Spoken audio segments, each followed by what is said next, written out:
Olá pessoal, vamos falar um pouco hoje sobre o populismo. O populismo foi um evento no Brasil, logo após a Era Vargas e antes da ditadura militar, certo? Mas antes da gente falar dos governos populistas, antes da gente falar sobre as diversas modificações que vão existir no Brasil nessa época, vamos falar um pouquinho sobre alguns conceitos que a gente precisa entender, que a gente precisa ampliar um pouco antes de entrar no conteúdo propriamente dito, tá? A gente tem que democracia, o termo democracia, né? Ele tem as suas raízes no termo grego mesmo, né? Que é formado por demos, que significa povo, eu acredito que vocês já saibam disso, e kratos, que significa governo, né? O significado básico que a gente tem como democracia é de um sistema político, né? Em que o povo governa, né, e não os monarcas ou os aristocratas. Isso até pode parecer simples e de fácil entendimento, mas não é. Né? O governo democrático ele tem assumido formas muito contrastantes em vários períodos e diferentes sociedades, né? Em função principalmente da interpretação que é atribuída normalmente a esse conceito. Por exemplo, o povo tem sido diversamente entendido como sendo todos os indivíduos, né? Os proprietários, principalmente os homens brancos, né? Os homens educados e os homens e mulheres adultos, de uma forma geral. Né? Em algumas sociedades, a versão que a gente tem oficial de aceitação da democracia ela está muito limitada à esfera política, enquanto em outras se defende a sua extensão em outras áreas da vida social. A forma que é tomada pela democracia em determinados contextos, a gente pode dizer que é em larga medida um resultado, né, do modo como os seus valores e objetivos são entendidos e considerados prioritários. Aí, nesse caso, a democracia acaba sendo vista genericamente como um sistema político mais capaz de garantir a igualdade política, de proteger a liberdade individual, além de defender o interesse comum, de ir ao encontro das necessidades dos cidadãos, de promover o autodesenvolvimento moral e possibilitar também a tomada de decisão efetiva que leve em conta, né, os interesses de todos. O peso que normalmente é atribuído a esses diversos objetivos, ele pode influenciar como uma forma de poder popular, né, o autogoverno, a autorregulação, ou como sistema de apoio à tomada de decisão por parte de outros, né, tal como a gente pode considerar um grupo de representantes eleitos nesse caso. E aí a gente tem elementos como a democracia participativa, que basicamente, né, quando as decisões são tomadas em comum por aqueles que são sujeitos a essa democracia, né, era o tipo abre aspas, né, original de democracia, como na Grécia Antiga, que os que eram considerados cidadãos e uma pequena minoria da sociedade acabavam se reunindo regularmente para ponderar a política e seguir, tomar decisões importantes, né? A democracia participativa, ela tem uma importância limitada, digamos assim, nas sociedades modernas, né?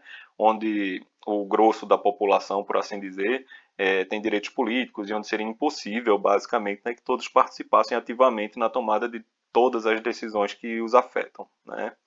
A gente tem também um modelo de democracia representativa. Né? São basicamente se fundamentando em questões de natureza prática, faz com que a democracia participativa não seja viável em larga escala, né? Exceto em momentos específicos, com um referendo especial, por exemplo.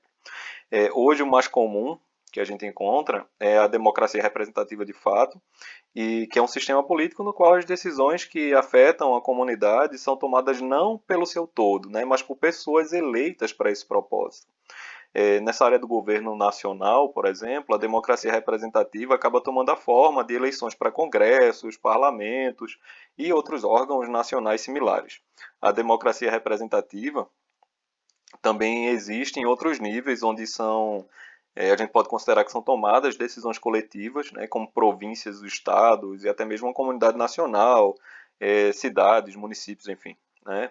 É, Muitas das grandes organizações acabam escolhendo gerir os seus assuntos através da democracia representativa, né, mediante a eleição de um pequeno comitê executivo, digamos assim, para tomar decisões-chave.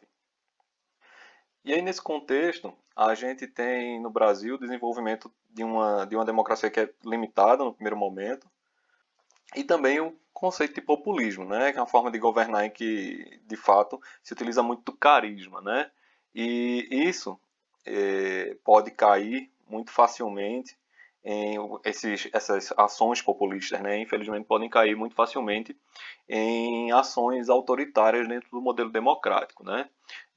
A gente pode considerar que as sociedades, elas, mesmo se apoiando em diversos sistemas políticos ao longo da história e mesmo atualmente, né, no início do século XXI, em que há países de todo o mundo que continuam a se organizar de acordo com diferentes padrões e configurações, mas a maioria das sociedades ainda reivindicam serem democráticas, né? Ou seja, serem governadas pelas decisões populares, né? E continua a existir outras formas de domínio político.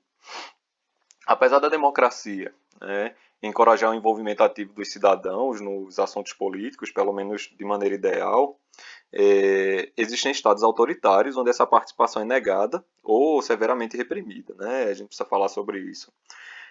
Nessas sociedades, as necessidades e os interesses do Estado têm prioridade sobre os dos cidadãos comuns, né? Não havendo maiores mecanismos legais para fazer oposição ao governo ou para remover um líder do poder. Os governos que são autoritários, eles existem hoje em muitos países, né? Mas enfim, a gente tem que até 2003, por exemplo, o Iraque era liderado por Saddam Hussein, até ele ser preso, julgado e condenado, enfim. E assim como países como a Arábia Saudita, do Kuwait, que possuem poderosas monarquias também, né, que limitam rigidamente as liberdades cívicas dos cidadãos e negam a participação significativa do povo em assuntos governamentais, certo? Passando adiante, nós temos o início, digamos assim, do período populista no Brasil, né, em que a gente pode falar um pouco mais especificamente sobre as transformações aqui, né? E aí é interessante que a gente retorne um pouco para a gente contextualizar a queda de Getúlio, digamos assim, né, naquele primeiro momento de governo de Getúlio Vargas, né, que vai durar até 1945, né, que a gente pode falar que as próprias contradições do Estado Novo acabam impondo um determinado fim ao regime, né? Como é que se poderia, por exemplo, explicar a incoerência de um Estado claramente inspirado no fascismo italiano em um determinado momento, que vai enviar tropas para a guerra para se empenhar na luta antifascista em defesa do fim do autoritarismo, quando aqui no Brasil a gente tem esse mesmo regime basicamente dirigido como uma ditadura, né? Tanto que a gente também fala de uma ditadura Estado-novista, né? É, esses fatores, enfim, né, aliados ainda a questões políticas, vão impor não só a queda da ditadura estado-novista, como também a própria deposição de Vargas mesmo do poder, né? Em 1943, quando a gente considera a derrota alemã em Stalingrado e a invasão do sul da Itália pelas tropas aliadas e a vitória sobre os japoneses na Batalha de Midway, fica muito clara que a vitória aliada na Segunda Guerra estava muito próxima, né? E os líderes aliados passam a ter reuniões periódicas para decidir o futuro da Europa e do mundo. E com a vitória sobre o nazifascismo, a gente vai ter uma representação de uma vitória da democracia sobre as ditaduras e os governos ultra-autoritários, digamos assim, né? E aí com isso se espalham os ventos, digamos assim, né? A ideia de democratização pelo mundo, né? E com as tropas brasileiras lutando ao lado de forças democráticas contra o fascismo, acaba tendo início também uma pressão pela democracia no Brasil. E nesse mesmo ano de 1943, surge também um forte movimento de oposição a Vargas que vai exigir um processo de redemocratização do país, né? E Vargas acaba prometendo a, acaba prometendo a redemocratização para logo após o fim da guerra, né? Com o fim da guerra, que vai se dar ali em 1945, vão haver muitas agitações nas cidades brasileiras pedindo o fim do Estado Novo e um processo de redemocratização, né? E esses movimentos objetivavam o quê? Eles vão objetivar diminuir as pressões, né? Aliás, perdão, e objetivando diminuir as pressões, Vargas acaba concedendo anistia a uma série de presos políticos, inclusive ao, a Luiz Carlos Prestes, né, que era considerado um líder comunista e que vai prometer também a realização de eleições para dezembro mesmo daquele ano, né? Vai acabar com a censura à imprensa e vai ser permitida também a formação de novos partidos, né? E sobre esses novos partidos é interessante que do próprio aparato do Estado Novo vão surgir dois grandes partidos, né, que é o Partido Social Democrático, o PSD, e o Partido Trabalhista Brasileiro, que é o PTB. Né? O primeiro, né, o PSD, vai ser composto por grandes proprietários rurais e vai ser ligado a Getúlio. Foi o partido mais forte também durante esse processo da nova, a gente pode considerar a nova democracia, né?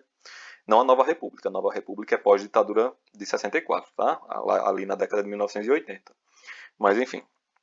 E o PTB também era oriundo do aparato governamental e era constituído por sindicalistas e por simpatizantes da causa trabalhista, né?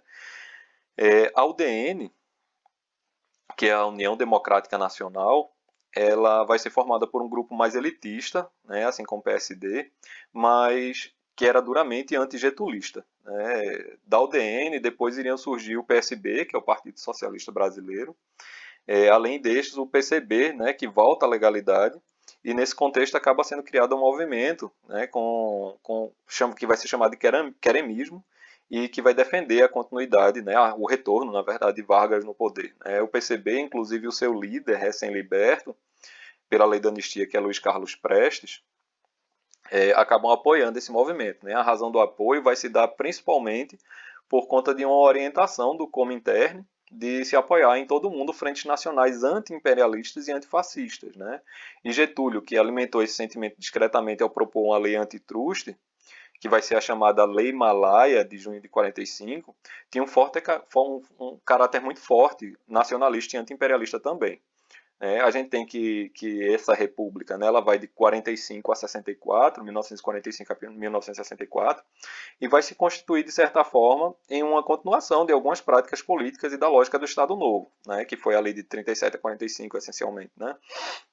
E o projeto político de governo que vai prevalecer nos dois períodos foi de fato o modelo populista, né, e que tratava-se basicamente de um fenômeno não só brasileiro, mas latino-americano, que surge ali em meados do século XX, né? E que, exceto por algumas particularidades, vai possuir algumas características principais, como, por exemplo, a manipulação das massas trabalhadoras por líderes políticos carismáticos, ao mesmo tempo em que se promove do reconhecimento da cidadania desses trabalhadores, havendo concessões sociais, né, e trabalhistas aos mesmos. Né. A Constituição de 1946 vai diminuir novamente o poder do executivo, né? De acordo com as suas novas determinações, os ministros vão precisar prestar contas ao legislativo. E isso vai permitir ainda, sempre que julgado necessário, a realização de uma série de comissões parlamentares de inquérito, as chamadas CPIs, né? Que vai seguir o modelo das CPIs estadunidenses, né? Essa carta magna ela vai manter também a legislação trabalhista que foi criada lá no período varguista. Tá? É aquela coisa, né? A gente passando de um modelo ditatorial para um modelo mais amplo, democrático, consequentemente, uma nova carta constitucional se faz necessária. Né?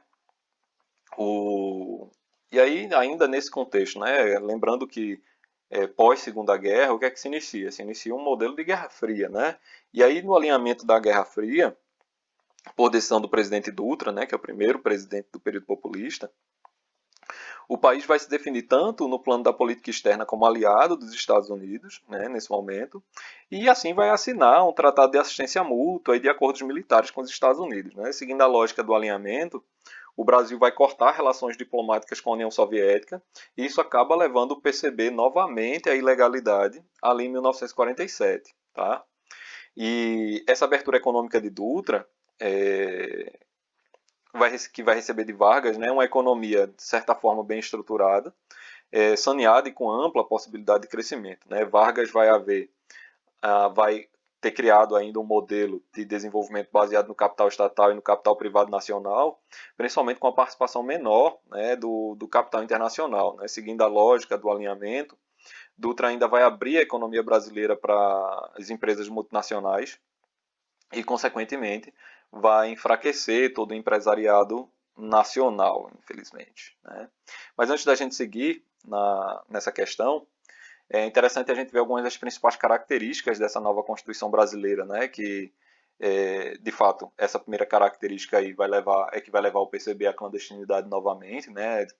A cassação do registro dos partidos considerados perigosos por conta do alinhamento do Brasil com os Estados Unidos durante a Guerra Fria.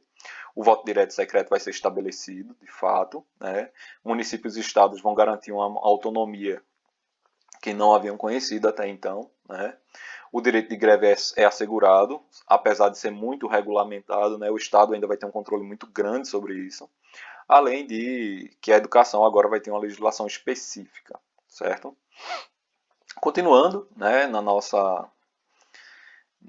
na questão sobre os presidentes dessa época, né, Dutra que vai abrir a economia para o capital internacional, é interessante a gente falar sobre algumas de suas principais características, tanto interna quanto externamente, né?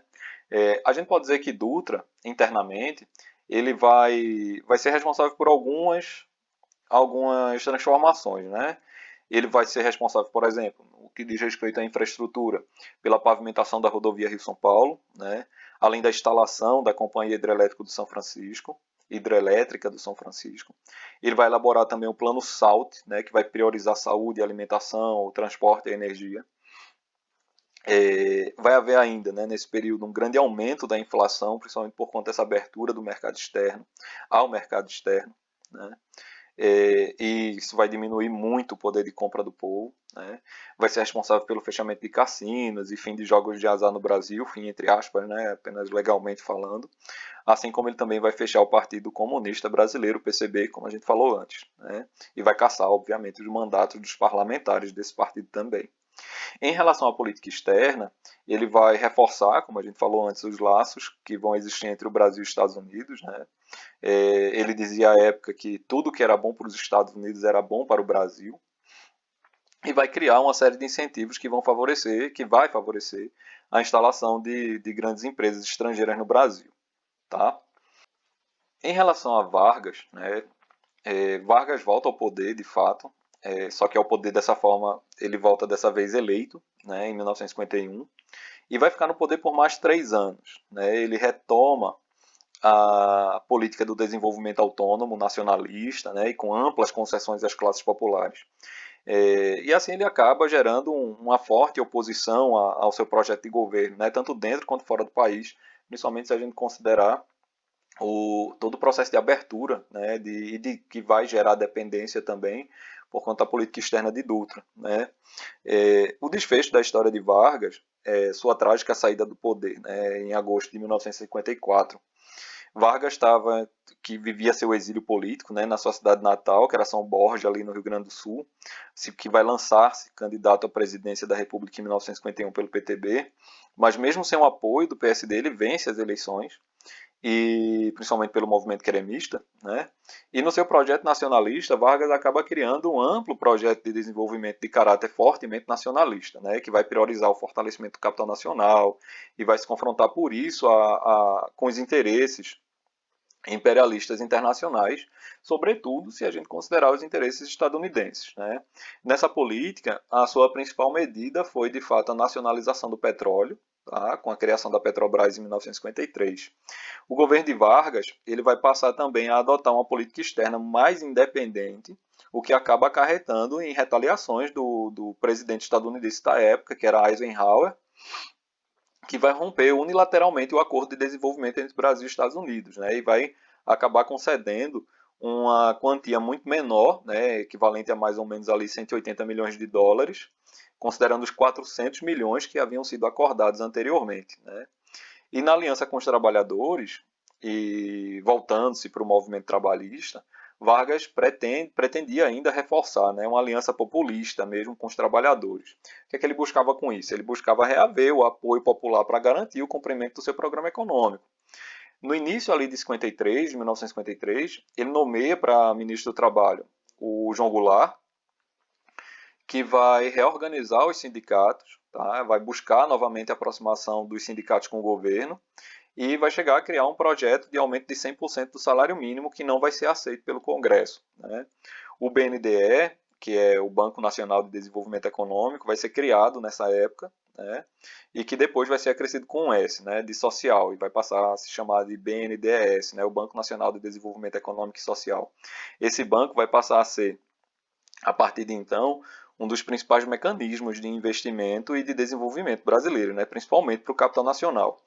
Para a atuação dessa instituição, desse órgão, né, vão se utilizar recursos da União e de impostos trabalhistas também para emprestar financiamento para projetos de investimento nas áreas de desenvolvimento econômico e social.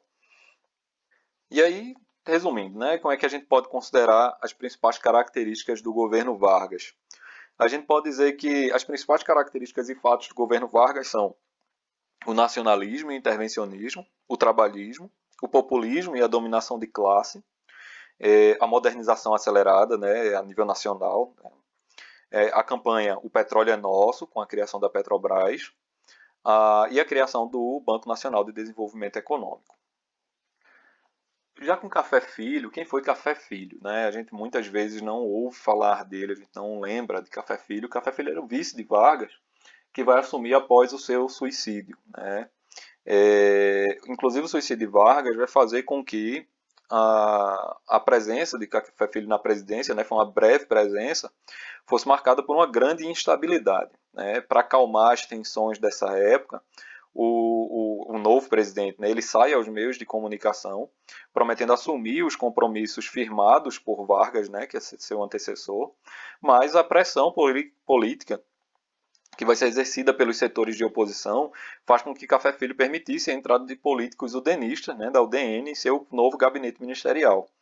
Os grandes problemas econômicos da época, considerando a inflação e o déficit da balança comercial brasileira, vão acabar sendo combatidos através da limitação do crédito, da redução das despesas públicas, a criação de uma taxa única de energia elétrica, além da retenção automática do imposto de renda sobre os salários. Né? Além disso, para buscar apoio junto aos parlamentares na aprovação dessas medidas, Café Filho declara que seu governo tinha caráter provisório e que não tinha maiores pretensões políticas mesmo. Né? Ele vai apenas dar continuidade ali ao que seria o fim do governo Vargas para ser sucedido nas próximas eleições. E aí, em fevereiro de 1956, né, JK Juscelino Kubitschek, ele vai assumir a presidência da República depois de uma eleição muito conturbada. Né? Ele vai vencer o seu principal adversário da época, que era Juarez Távora, que vai ter ali pouco mais de 30% de votos, né? Mas quase que ele não assume a presidência, pois ele vai ser vítima de um golpe armado por conservadores ligados ao DN, né? Mas que depois de um contragolpe posto em prática pelo general Henrique Teixeira, ele garante a posse da presidência. Né? E ao assumir a presidência, JK acaba estabelecendo para o seu governo um ambicioso plano de grandes realizações, né? Que prometia desenvolver o Brasil de 50 anos em 5, como a gente conhece. Né? E que de fato a gente pode considerar que em seu governo vai haver uma certa tranquilidade política, né? O que vai permitir algumas realizações no âmbito econômico do país. Nesse aspecto, a gente pode considerar que o governo de JK vai ser marcado por obras de grande porte, né, que vão dinamizar a economia brasileira, como o estabelecimento de plano de metas, né, com o objetivo de desenvolver a economia, a criação do Grupo Executivo da Indústria Automobilística, o Conselho Nacional de Energia Nuclear, além da construção das barragens de Furnas, da barragem de Três Marias para a produção de energia elétrica, e a criação também do Grupo Executivo da Indústria da Construção Naval, né? Além, obviamente, da subintendência para o desenvolvimento do Nordeste, que é a Sudene. Né? E, finalmente, a obra de maior repercussão, que vai ser a construção de Brasília, né? Que vai ser a nova capital do Brasil. Né? E aí, resumindo, né, o que a gente pode falar desses 50 anos em 5? A gente pode dizer que no início do governo, o JK vai apresentar ao povo brasileiro esse plano de metas, né, que vai consistir basicamente no investimento em áreas prioritárias para o desenvolvimento econômico, principalmente infraestrutural, né, de rodovias, hidrelétricos, aeroportos, indústria, enfim. Né. E os principais acontecimentos do governo de JK foram a construção da Estrada Belém-Brasília, além das usinas de Furnas e Três Marias, a construção de Brasília, que vai se dar ali em 1960, a implantação da indústria automobilística, a realização de empréstimos para que isso aconteça, né? O que vai gerar um certo endividamento externo. Vai haver uma urbanização muito intensa durante o governo de JK também, e por isso desordenada, né? A criação da Sudene, Infelizmente, vai haver também uma grande concentração de renda nesse processo de industrialização. Isso vai ocasionar uma certa inflação. E em 1960 ocorre também o rompimento com o FMI, né? Esse governo de Juscelino, ele vai receber o título de Anos Dourados, é preciso a gente lembrar disso também, por conta principalmente dessa rápida industrialização que vai ocorrer a partir da década de 1950. Né? A construção de Brasília, e é um momento de prosperidade basicamente que vai atingir a elite e a classe média, não o povão de uma forma geral. Né? Esses anos dourados eles vão estar associados principalmente a um espírito otimista e inovador desse período, né? Que vai contar com características como a popularização dos meios de comunicação, como o rádio e a televisão, né? De músicas mais populares, como as marchinhas de carnaval, né? O samba canção, a própria bossa nova está surgindo aí nesse momento. O cinema e o teatro também vão participar desse processo, né? De desenvolvimento desse espírito otimista, digamos assim, né? Além de se aproveitar propagandisticamente da conquista da primeira Copa do Mundo pela seleção brasileira, que vai se dar ali em 1958, se não me engano, na Suécia. Jânio Quadros, né? Jânio Quadros. A gestão de Jânio Quadros, ela vai durar apenas 7 meses, né? E vai ser muito contraditória, na verdade. Ele vai adotar uma política econômica externa que vai desagradar profundamente os políticos que apoiavam ele. Né? Na área econômica, ele foi conservador, seguindo as medidas do FMI, né? Vai retornar ao FMI após o rompimento de JK, vai congelar salários, vai restringir créditos, vai desvalorizar a moeda nacional, que era o cruzeiro na época, em 100%, né? Mas não vai conseguir acabar com a inflação. Né? Vai tomar algumas medidas polêmicas também, né? Como a condecoração com a Ordem do Cruzeiro do Sul a Che Guevara, né? Vai proibir brigas de galo e além do lança-perfume, né? E vai também proibir o uso de biquínis em desfile de beleza. Né? Diante dessas ações, ele vai basicamente perder o apoio político de Carlos e o próprio Carlos Lacerda, né, que vai à televisão acusar ele de abrir as portas do Brasil ao comunismo. A gente fica meio que sem entender esse governo de Jânio Quadros, né, o que ele queria, na verdade. E aí, sem apoio político, obviamente, ele renuncia, né? E ele vai afirmar que forças terríveis vão o haver levado a tomar aquele gesto. Jânio Quadros também tinha a ilusão de que, num determinado momento, o povo sentiria falta dele e o clamaria de volta, talvez como fez com Vargas, né? Mas foi a doce ilusão, né? De uma forma mais ampla, né, a gente pode dizer que de JK a Jânio, o próprio cenário que foi deixado por JK, né, ali para as eleições de 1960, em meio à inflação, início de radicalização política, vai trazer, de fato, Jânio Quadros como uma grande força política. Né? O próprio Jânio Quadros ele vai iniciar a carreira política como vereador, passando em seguida a prefeito da cidade de São Paulo, e em 54 acaba vencendo eleições contra a UDN. Né? Os discursos de Jânio Quadros vão apresentá-lo sempre ao público como apolítico, mais capacitado, né, pela habilidade administrativa, pela sua habilidade de promover também mudança radical nos hábitos e costumes políticos brasileiros. Né? E aí, se a gente for falar do governo de Jânio Quadros de uma forma mais ampla, já que a gente resumiu no início, né, a gente fez o oposto, a gente pode dizer que o governo de Jânio Quadros, né, ele vai lançar um programa de combate à inflação que vai ser extremamente impopular. Né? Ele vai reformar o sistema cambial, né? Ele vai reduzir os subsídios para as importações, vai investir no setor exportador, vai limitar os créditos, vai desvalorizar a moeda, como a gente falou, enfim, congelar salários, e vai visar um grande saneamento econômico, digamos assim. Né? Jânio vai contar com a simpatia do governo dos Estados Unidos, claro, né? Na época do governo de John Kennedy, e que naquele momento parecia inaugurar uma nova política americana, estadunidense no caso, né, para a América Latina. Mas o entusiasmo externo não era acompanhado, obviamente, pelo entusiasmo interno. Né? O rigoroso programa anti-inflacionário, que vai encarecer a gasolina, o trigo, consequentemente o pão, né, os transportes, vai provocar uma desaprovação geral entre trabalhadores, né, consumidores em geral e empresários também. Após basicamente 6 meses aí de administração, Jânio Quadros vai se convencer do desgaste político provocado pelo programa de estabilização, como ele considerava, e vai resolver abandonar, né, a política de austeridade. Vai pretender ainda combater a insuficiência e a corrupção da administração pública de uma maneira totalmente inadequada, né? Ele enviava bilhetinhos às repartições, né, querendo controlar o aparelho administrador através da imposição da sua personalidade aos negócios públicos, né? E ainda no plano interno, ele sempre procurava se colocar acima dos partidos, né? Isso vai gerar um grande desgaste da sua imagem, né? Vale ainda considerar que ele era extremamente autoritário e conservador, né? Vai tentar controlar os sindicatos, vai reprimir revoltas camponesas, vai prender estudantes, né? E as próprias campanhas moralistas vão afetar não só o pessoal administrativo, mas também os antigos detentores do poder, né? E aí, imediatamente após assumir o governo, vai dar início a uma série de investigações sobre escândalos financeiros das gestões anteriores. E aí, em maio de 61, vai a público um relatório sobre eventuais irregularidades, né, no trato dos fundos da Previdência Social. E aí quem é que vai estar envolvido, né? Além do vice-presidente João Goulart, elementos da antiga aliança governista do PSD e PTB, e além disso, as suas próprias atitudes desenvolvimentistas que vão preocupar os seus antigos aliados mais conservadores, né? As próprias bases políticas de Jânio Quadros vão ser definitivamente minadas, a gente pode dizer dessa forma, né? Por uma orientação imposta às questões relativas aos negócios exteriores.